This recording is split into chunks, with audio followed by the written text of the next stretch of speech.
श्री कृष्ण। जैसे कि आप सभी जानते हैं कि गुरु पूर्णिमा आती है हर साल।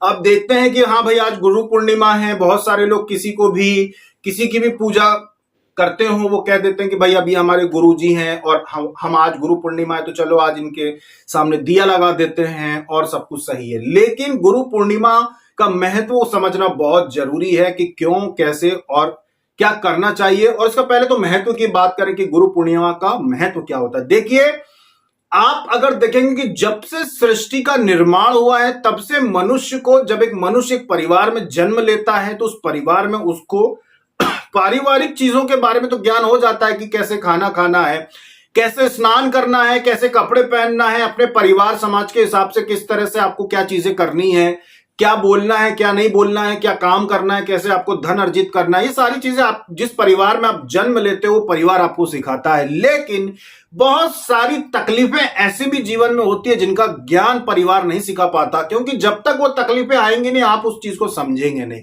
परिवार बहुत सारी बातें नहीं सिखा पाता है, परिवार जीवन के बहुत सारे रहस्य नहीं समझा पाता है कि जीवन कैसे जीना चाहिए और लक्ष्य कैसे बनाना चाहिए और कैसे उनको पाना चाहिए।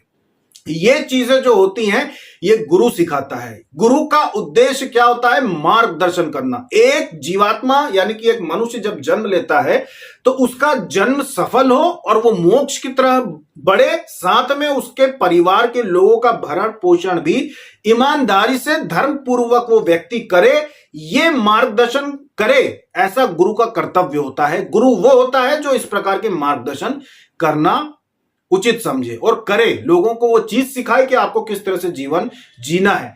गुरु का मतलब ये नहीं है कि जो स्कूल में आपको शिक्षा देते हैं वो गुरु, उनको तो कहीं से भी गुरु नहीं माना गया है, कभी भी गुरु नहीं माना गया है। आज के समय में वो शिक्षक होते हैं जिनको शिक्षक का ही स्थान दिया जाता है।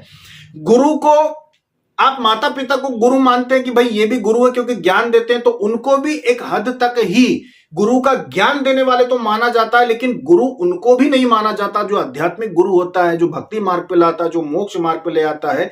वो गुरु एक ही होता है, वो गुरु अलग ही होता है। ना स्कूली जो शिक्षक होते हैं ना वो आपके आध्यात्मिक गुरु होते हैं, वो आपके शिक्षा के गुरु हो सकते हैं, लेकिन आध्यात्मिक गुरु वो भी नहीं होते। पहले के समय की बात अलग है कि आश्रम व्यवस्था थी तो वही गुरु पढ़ाते भी थे, वही गुरु आपको पारिवारिक जीवन का ज्ञान भी देते थे, वही आपको राजनीति का ज्ञान भी देते थे, सामाजिक ज्ञान भी वही देते थे और आध्यात्मिक ज्ञान भी वही देते थे और साधना भी वही करवाते थे। वो एक ही व्यक्ति होते थे, इसलिए वो वास्तविक गुरु माने जाते थे। लेकिन आज के समय में अर्थ पे यानी कि धन पे चलने वाली इस दुनिया में हर चीजों को बांट दिया गया है कि एक गुरु जो आपको किताबी ज्ञान देता है वो आपको पारिवारिक ज्ञान नहीं देता, वो पारिवारिक बातें करता ही नहीं है, ना ही वो सामाजिक बातें करता है, या फिर आपने जो विषय चुने उनके से हटके सामाजिक राजनीति, समाज की राजनीति अलग होती है और एक आपकी जो ये वोट डालने वाली राजनीति जो होती है, सरकार बनाने वाली, ये अलग राजनीति होती है। तो आपको स्कूल में पढ़ाने वाला शिक्षक कभी भी आपको सामाजिक राजनीति या बाहर की राजनीति का ज्ञान नहीं कराता है, ना ही पारिवारिक जीवन में नियम क्या अपनाने क्या नहीं अपनाने हैं नहीं कराता है। तो वो गुरु आध्यात्मिक गुरु नहीं कहलाते। आध्यात्मिक गुरु वो होता है जो आपको हर चीज का ज्ञान कराता है। जिन लोगों का आध्यात्मिक गुरु हो वो व्यक्ति किसी भी क्षेत्र में, चाहे वो व्यापार में आगे बढ़ने वाले हो तो भी उनको ज्ञान मिल जाएगा कि आपको जीवन में कैसे बढ़ना है आगे। आप राजनीति में जाने वाले हो तो भी आपके आध्यात्मिक गुरु आपको ज्ञान दे देंगे कि आपको राजनीति में क्या करना चाहिए, किस आधारों पर आप चलिए। पारिवारिक समस्या हो वो भी आध्यात्मिक गुरु आपकी दूर कर देते हैं कि ठीक है आपको इस तरीके से इन चीजों को देखना चाहिए या आगे बढ़ना चाहिए। तो आध्यात्मिक गुरु का स्थान अलग ही होता है। आध्यात्मिक गुरु जीते जी तो ठीक, मरने के बाद भी आपका कल्याण हो ऐसे कर्म आपके द्वारा करवाते हैं। इसीलिए आध्यात्मिक गुरु जो होते हैं उनका गुरु पूर्णिमा पर विशेष महत्व होता है। आध्यात्मिक गुरु को ही सम्मान देना चाहिए। जब गुरु पूर्णिमा पर आप ये सोचें कि भाई अब हम क्या करें, आप अपने आध्यात्मिक गुरु को सम्मान दीजिए। आध्यात्मिक गुरु को सम्मान देना इसलिए भी आवश्यक है कि जो भी गुरु की उंगली पकड़ के चलता है उसका जीवन ही सफल होता है। अगर द्रोणाचार्य ने पांचों पांडवों को विद्या न सिखाई होती, अगर द्रोणाचार्य ने पांचों पांडवों को ये सब सीख न दी हुई होती, तो कहीं ना कहीं पांचों पांडव भगवान श्री कृष्ण से मित्रता भी नहीं निभा पाते। एक गलत व्यक्ति, एक दुष्ट व्यक्ति कभी ना तो किसी से अच्छी दोस्ती निभा सकता है, ना किसी से रिश्तेदारी निभा सकता है, ना किसी प्रकार का लेन देन ईमानदारी से कर सकता है, क्योंकि द्रोणाचार्य ने अच्छे गुण सिखाए थे पांचों पांडवों को। उन्होंने अच्छे गुणों को ग्रहण किया था, कौरवों जैसा नहीं किया था, क्योंकि कौरवों को तो यह था कि पारिवारिक जो उनको शिक्षा मिली थी, परिवार से, आश्रम से मिली थी, वो अलग है। पारिवारिक जो उनको शिक्षा दी गई थी, कि उनको बचपन से ये चीजें सिखाई गई थी कि पांडव आपका बुरा चाहते हैं और आप ही यहाँ के मालिक हो, आप ही राजा हो। जो पारिवारिक शिक्षा उनको संस्कार मिले तो गलत थे, इसलिए उनका सोच, विचार और कर्म गलत हुए। लेकिन पांडवों को जो शिक्षा दी गई थी द्रोणाचार्य के द्वारा, उसी शिक्षा के आधार पर उन्होंने श्री कृष्ण से मित्रता निभाई और बदले में श्री कृष्ण ने उनसे मित्रता निभाई। ये बात और है कि वो रिश्तेदार भी थे, ये बात अलग है। लेकिन पांचों पांडवों के जीवन में अगर गुरु नहीं होते तो शायद वो इतना बड़ा कार्य नहीं कर पाते। धर्म की स्थापना उन्होंने भी की थी, और धर्म की स्थापना करने के बाद अपने पुत्र पौत्रों को अपने राज्य को संभालने के लिए देने के बाद फिर वो आगे की यात्रा के लिए, वनवास के लिए आगे बढ़ गए थे कि चलो अब भाई सन्यासी समझ लो, अब अपन आगे की यात्रा पे चलते हैं। तो धर्म की स्थापना तो श्री कृष्ण के दिखाए निर्देशानुसार पांडवों ने भी की थी। तो गुरु का बहुत विशेष महत्व होता है। अगर गुरु नहीं होते तो भगवान श्री कृष्ण को भी ऐसी शक्तियां नहीं मिलती जो उनको चाहिए थी, क्योंकि वो तो परमात्मा के ही एक प्रकार के जन्म थे। वो चाहते तो प्रकट भी कर सकते थे, लेकिन नियमानुसार उनको ये दिखाना भी था कि मुझे वो चीजें करनी है जो मुझे इस समाज में मैंने सीखी है, कि भाई गुरु ने मुझे ये दिया, उन गुरु ने मुझे ये शक्ति दी, किस गुरु ने मुझे सुदर्शन चक्र प्रदान किया। तो सारे नियमों को लोगों को सीख देते हुए वो आगे बढ़े। तो उनको भी गुरु का महत्व था, उनके जीवन में भी गुरु का महत्व था। पांचों पांडवों के जीवन में भी द्रोणाचार्य का महत्व था। अगर द्रोणाचार्य ना होते तो फिर दिक्कत हो जाती। कौरव मानते हैं कि कौरव अधर्मी थे, विधर्मी थे, वो उनका कोई नाता नहीं था धर्म के मार्ग से। उसके बाद भी द्रोणाचार्य गुरु थे, तो द्रोणाचार्य होने की वजह से महाभारत का युद्ध थोड़ा सा लंबा खिंच गया। अगर द्रोणाचार्य जैसे गुरु कौरवों के साथ नहीं होते तो शायद ये युद्ध जो था वो एक दिन में समाप्त हो जाता।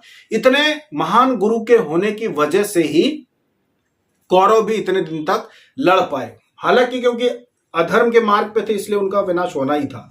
इसीलिए द्रोणाचार्य के होते हुए भी उनको हारना तो था, क्योंकि अधर्म के मार्ग पे जो चलता है देरी से सही उसका सर्वनाश होता जरूर है।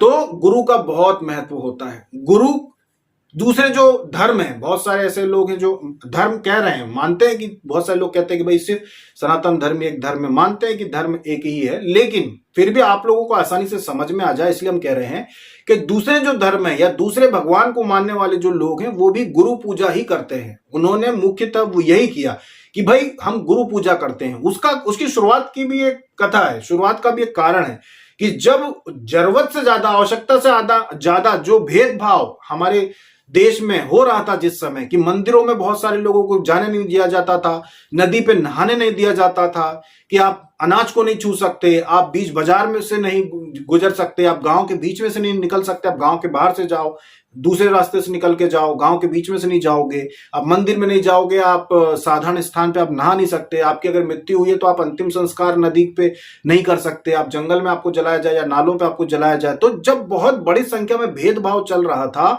उस समय मजबूरी में आके बहुत बड़े संख्या में बहुत सारे लोग ऐसे थे जिन्होंने हमारे सनातन धर्म को छोड़ के अलग ही अपना एक मार्ग बना लिया और गुरु पूजा उन्होंने शुरू कर दी कि भाई ठीक है, अगर आप हमको इतना ही ज्यादा अपने से अलग समझते हो कि हम वाकई में इतने ही ज्यादा आप लोगों से अलग है तो ठीक है, तो फिर हम भगवान को पूजने की बजाय हम अपना अलग मार्ग अपनाते हैं। और उन्होंने फिर अपना अलग धर्म बना लिया। अगर सम्मान शुरुआत से पूरे समाज में अगर सभी को पूजन का अधिकार दिया होता देवी देवताओं की, तो आज इतने धर्म नहीं होते। तो ये जो चीज होती है गुरु पूजन, इसको महत्व सभी ने दिया है, चाहे वो किसी भी भगवान को मानने वाले लोग हों, गुरु पूजन को महत्व सभी ने दिया है। तो गुरु पूजन बहुत महत्व रखता है। एक गुरु किसी भी व्यक्ति को, अगर मान लो कि आप ज्ञान की बात करते हैं तो भाई ठीक है, ज्ञान तो देते ही हैं गुरु। ज्ञान ऐसा देते हैं जिससे आप जीवन में सफल हो जाए। लेकिन बात करें अगर साधना की, तपोबल की, सिद्धियों की, तो एक गुरु का क्या स्थान होता है? एक गुरु जिसके पास कई सिद्धियां होती हैं, एक गुरु जो खुद साधक होता है, उसके पास बहुत सारी सिद्धियां होती है। जब आप उस व्यक्ति से जुड़ते हैं, जब आप उस व्यक्ति के कहने पे जाप करते हैं या साधना करते हैं या भक्ति करते हैं, तो उसकी सिद्धियां आपके घर में खड़ी होती है। मतलब गुरु के पास अगर हनुमान जी की सिद्धि है, गुरु के पास अगर काली जी की सिद्धि है, और आप उस गुरु के कहने पे कोई साधना करते हैं, तो वो काली जी का एक अंश आपके घर में खड़ा रहता है। आपकी सुरक्षा के लिए, आपको सिद्धि प्रदान करने में वो सहायता करता है। और जो भी देवी देवता की कृपा आपके ऊपर मिल सकती है, जो भी आपके घर में उपस्थित हो या जिनकी कृपा आपके भाग्य में लिखी हो कि ये देवी या देवता आपसे जल्दी सिद्ध हो सकते हैं, उस देवी देवता को गुरु की सिद्धि ही ये आदेश देती है कि भाई इसको सिद्ध हो जाओ, ये साधना कर रहा है। और आपको पता भी नहीं चलता कि आपके गुरु की शक्तियों ने आपको सिद्धि दिलवा दी। मतलब जिसके कहने पे आप साधना करते हो, भक्ति करते हो, उस गुरु के से जुड़ने का भी ये लाभ मिल जाता है जो आपको पता भी नहीं चलता। तो गुरु की सभी सिद्धियां आपकी सहायता करने के लिए हमेशा खड़ी रहती हैं। जिसको भी आप गुरु मानते हैं, चाहे आपने गुरु मंत्र लिया हो ना लिया हो, वो आप कभी भी जीवन में लो किसी व्यक्ति से, मान लो आपने किसी व्यक्ति को गुरु मान लिया, अब 10 साल आप उससे मिल नहीं पाए, 10 साल आप सामने से प्रत्यक्ष गुरु मंत्र ले नहीं पाए, फिर भी 10 साल तक जो भी साधना आप करते हैं सफल हो जाती है, क्योंकि आपने हृदय से उसको गुरु मान लिया है। तो उस गुरु की सभी शक्तियां आपसे जुड़ी हुई रहती हैं। जब भी आप प्रार्थना करेंगे तो गुरु की शक्ति आपके पास आ जाती हैं। जब भी आप प्रार्थना करेंगे तो गुरु की सिद्धियां आपके पास आ जाती हैं, आपको सिद्धियां दिलाने के लिए। आपके घर में कोई देवी है, वो बंधन में है, अब आप साधना करने बैठ गए किसी को गुरु मान के, तो गुरु की सिद्धियां वहां पहुंच जाती हैं और उन देवी का बंधन तोड़कर और आपकी देवी को स्वतंत्र कर देती है, और फिर वो देवी आपको सिद्ध हो जाती है। इसीलिए आपके घर के बंधन तोड़ने में भी गुरु का महत्व होता है, अगर आप किसी को गुरु मान के चलते हैं तो। गुरु पूर्णिमा के दिन क्या करना चाहिए? गुरु पूर्णिमा का दिन पूरी तरह से दिन आप प्रातः स्नान कीजिए, दीपक जलाइए गुरु के नाम का, कि मैं आज गुरु जी के नाम का दीपक जलाता हूं या जलाती हूं, इससे जो भी ऊर्जा बने मेरे गुरु को प्राप्त हो, मेरे गुरु को दीर्घायु प्राप्त हो, उनको जो भी कष्ट हो वो दूर हो, और उनको पुण्य प्राप्त हो। मैं जो भी दान पुण्य करता हूं, जो भी मैं अच्छे कार्य करता हूं, मेरे गुरु को भी इसका एक भाग्य प्राप्त हो। इस तरह से गुरु के लिए प्रार्थना करना चाहिए। गुरु का पूजन करना चाहे तो गुरु पूजन भी आप कर सकते हैं, आप गुरु प्रार्थना पढ़ सकते हैं, आप ऑनलाइन देख सकते हैं गुरु प्रार्थना, इंटरनेट पे आसानी से मिल जाती है। गुरु मंत्र, जितने भी गुरु की आराधना से संबंधित मंत्र होते हैं वो सभी ऑनलाइन आपको मिल जाते हैं। आप कोई भी एक मंत्र पढ़िए, दिया जला के उनके लिए प्रार्थना कीजिए, इतना आप उस दिन कर सकते हैं। ज्यादा है तो आप उस दिन अपने घर में नारियल भी फोड़ लीजिए अपने देवी देवताओं को, कि भाई आज एक पवित्र दिन है तो मैं आज प्रसाद भी चढ़ा देता हूं और अपने गुरु के नाम से नारियल फोड़ रहा हूं कि उनको भोग मिले, गुरु को भी भोग मिले, चाहे वो गुरु दिवंगत क्यों ना हो।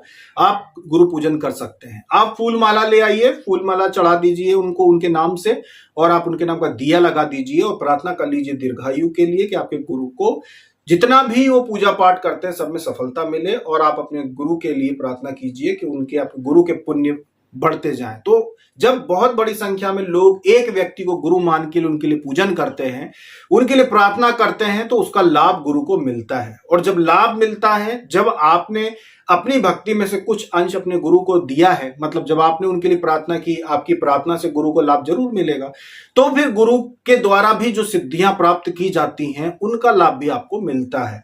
यही एक चीज जो होती है हमारे शास्त्रों में बहुत ही महत्व रखती है, कि भाई जब आप किसी को गुरु बनाते हैं, तो जब आपकी मृत्यु होती है, आपकी जो जीवात्मा होती है, जब वो धर्मराज के सामने जाती है तो उनसे पूछा जाता है कि गुरु बनाए थे या नहीं बनाए थे। अगर जो व्यक्ति गुरु नहीं बनाता है तो उसको भी एक विशेष नर्क भोगना पड़ता है। उसको भेजा जाता है कि अगर भाई इसने गुरु नहीं बनाया, मनुष्य जीवन लेने के बाद इसने गुरु मंत्र नहीं लिया है, इसने गुरु मंत्र जपा नहीं है, इसने गुरु नहीं बनाया, तो भाई इसको भेजो इस नरक में, इसको इतनी यातना भोगने के बाद इसको आना पड़ेगा। और कई प्रकार की भक्ति आपकी जो होती है वो निष्फल कर दी जाती है, कि इसने गुरु मंत्र नहीं लिया है, इसने गुरु नहीं बनाया है, तो इसकी ये भक्तियां जो इसने इतनी की है उसको निष्फल किया जाता है, उसका लाभ इसको नहीं दिया जाएगा। तो इसीलिए गुरु बनाना पूरे जीवन में एक बार आवश्यक है, जरूर बनाइए। भले ही आप 10 साल भक्ति आपने बिना गुरु के की हो, पर कभी ना कभी गुरु मंत्र लेना जरूरी है। जब आप किसी को गुरु बनाते हैं तो सबसे पहले संकल्प जब आप लेते हैं कि मैं गुरु रूप में किसी को स्वीकार करता हूं, गुरु आपको स्वीकार करता है, तो आपको कुछ चीजों का ध्यान रखना चाहिए कि आपको कुछ ऐसी चीजें भी होंगी, क्योंकि गुरु भी तो इंसान ही होता है, गुरु भी तो एक मनुष्य ही है जिससे आप गुरु मंत्र ले रहे हैं। तो गुरु के अंदर भी हो सकता है दोष हो, उनके दोष को आपको अनदेखा करना चाहिए। उनके दोषों में कोई आपको दिखता है कि भाई हमारे गुरु में ये दोष है या ये चीज जो है गुरु के अंदर, वो ऐसी चीज करते हैं जो कि समझ में नहीं आती। जैसे बहुत सारे आपने देखे होंगे कि साधु महात्मा जो होते हैं जो सुपारी खाते हैं, कुछ तम्बाकू भी खाते होंगे, कोई कुछ और किसी में अवगुण होगा। तो अवगुण को आपको नहीं देखना चाहिए, क्योंकि आपको उनकी भक्ति से मतलब है, उनके शरीर से नहीं। आप किसी को अगर गुरु मानते हैं या आपने किसी को गुरु धारण किया है तो उनके शरीर से संबंध मत रखिए कि वो क्या क्या कार्य कर रहे हैं। आपको ये देखना है कि भाई इनको आपने गुरु बनाया है तो उनके तपोबल से मतलब आपको रखना है कि इस व्यक्ति का तपोबल कितना है, और आपने उस तपोबल को और उस योग्यता को गुरु बनाया है जो आपने पहले देखी थी, और फिर आपने गुरु बनाया। तो गुरु के अंदर दोष नहीं देखना चाहिए। गुरु के अंदर दोष देखने वाले व्यक्ति को भी मोक्ष की प्राप्ति में बाधा उत्पन्न होती है। गुरु जैसे भी हो उनमें कभी दोष मत देखो, क्योंकि वो भी मनुष्य ही होते हैं। उनसे आप ऐसी कल्पना नहीं कर सकते कि कोई भी मनुष्य हमेशा भगवान के जैसा व्यवहार करे, ऐसा नहीं हो सकता। मनुष्य का शरीर है तो मनुष्य के जैसे ही बर्ताव करेगा। तो इसीलिए अपने गुरु में कभी भी दोष नहीं देखना चाहिए। इस बात का भी ध्यान रखना चाहिए कि गुरु तो धारण कर लेते हैं लोग, लेकिन दोष भी देखना शुरू हो जाते हैं। इसीलिए अगर किसी व्यक्ति को अपने गुरु धारण कर लिया है, उनके जीवन में कितनी भी उथल पुथल हो, गुरु के जीवन में कितनी भी घटनाएं हो, दुर्घटनाएं हो, कुछ भी हो, आपको गुरु के अंदर कभी दोष नहीं देखना है, तो आपका जीवन सफल हो जाता है। इस बात को आप विशेष तौर पे समझिए। गुरु पूर्णिमा पे आपको क्या करना है, आपको समझ में आ गया होगा कि ज्यादा कुछ नहीं करना है। अपने घर में गुरु के नाम का दिया जलाइए या किसी मंदिर में जाके गुरु के नाम का दिया जला दीजिए। गुरु मंत्र का जाप कीजिए या अपने इष्ट भगवान का जाप कीजिए कि भाई मैं आज एक माला जो है वो अपने गुरु जी के लिए ही जप कर रहा हूं कि इसका पुण्य जो गुरु को प्राप्त हो जाए। बस इतना आप कर दो तो काफी है आपके गुरु के लिए। आपकी गुरु दक्षिणा इतनी काफी है आपके गुरु के लिए। गुरु जो होता है मनुष्य ही होता है। भगवान एक प्रकार से माध्यम चुनता है कि भाई किसके द्वारा, किसके कर्म ऐसे थे पूर्व जन्म में, किसकी इच्छा ऐसी थी पूर्व जन्म में कि वो धर्म का प्रचार करे या जो धर्म की मशाल जलाना चाहता हो, ऐसे ही व्यक्ति के कर्म को देख के ही भगवान उसको मार्गदर्शक बनाता है कि वो लोगों से अध्यात्म की चीजें करवाए, अध्यात्म से लोगों को जोड़े। तो एक मनुष्य ही गुरु बनता है। मनुष्य जो होता है वो स्वयं भगवान नहीं होता। जैसे कि हमारे कहने पे जितने लोग भी आप साधना करते हो, जितने लोग भी आप भक्ति करते हो, इसमें हमारा कोई श्रेय नहीं है। इसमें हमारा कुछ भी एक पैसे का भी आपके लिए कोई एहसान नहीं है। किसी भी प्रकार का कोई एहसान नहीं करते, किसी भी प्रकार का कुछ भी नहीं है कि हमारा कोई श्रेय हो, बिल्कुल भी नहीं। हम सिर्फ मार्गदर्शक हैं, आपको मार्गदर्शन करते हैं कि भाई आपको भक्ति करना है वो आप खुद करते हो, मेहनत आप खुद करते हो, जाप आप खुद करते हो, सारी चीजें आप खुद ही करते हो। तो गुरु का उद्देश्य सिर्फ मार्गदर्शन होता है। गुरु की तरफ से सिर्फ मार्गदर्शन ही उद्देश्य होता है। गुरु को आपसे बदले में कुछ नहीं चाहिए होता। आप अपनी श्रद्धा से अगर करना चाहते हैं तो एक दीपक जला दीजिए, वो प्रार्थना कर लीजिए गुरु के लिए, इतना ही काफी है। गुरु की इच्छा नहीं होती है कि वो आप उनको कुछ प्रदान करें। तो इसीलिए गुरु अगर आप धारण करते हैं तो उनके दोषों को अनदेखा करना सीखो, दिखाई ही नहीं देना चाहिए। गुरु में कोई दोष ही नहीं दिखना चाहिए। जिस व्यक्ति में गुरु में दोष दिखाई देते हो वो शिष्य नहीं कहलाता, और ऐसे लोगों को शिष्य रूप में स्वीकार भी नहीं करना चाहिए जो गुरु में दोष देख लें कि गुरु तो ऐसे हैं या गुरु वैसे हैं या गुरु ऐसा करते हैं, गुरु वैसा करते हैं। अगर ऐसी बात किसी व्यक्ति के मन में हो तो उसको कभी शिष्य धारण मत करो।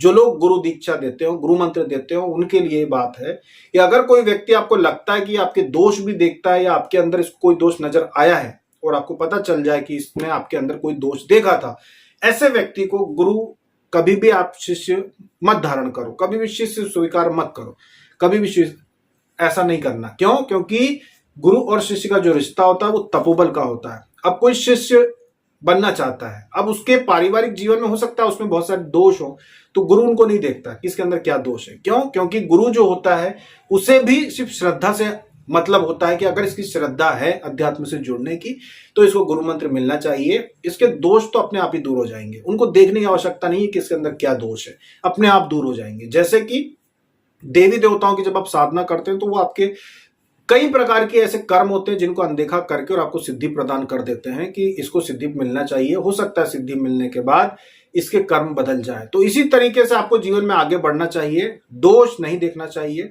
गुरु पूर्णिमा के अवसर पे आप लोगों को भी अपने अपने गुरु के नाम का दिया जलाना चाहिए, जिससे कि आप लोगों को अपने गुरु की कृपा प्राप्त हो सका तो कल सुबह लाइव आ जाएंगे। लाइव आने के बाद जिन लोगों को भी गुरु मंत्र लेना हो, वो ये मुख्य दीक्षा नहीं है, ये मुख्य दीक्षा नहीं है, ये सिर्फ साधना की अनुमति वाली बात होती है।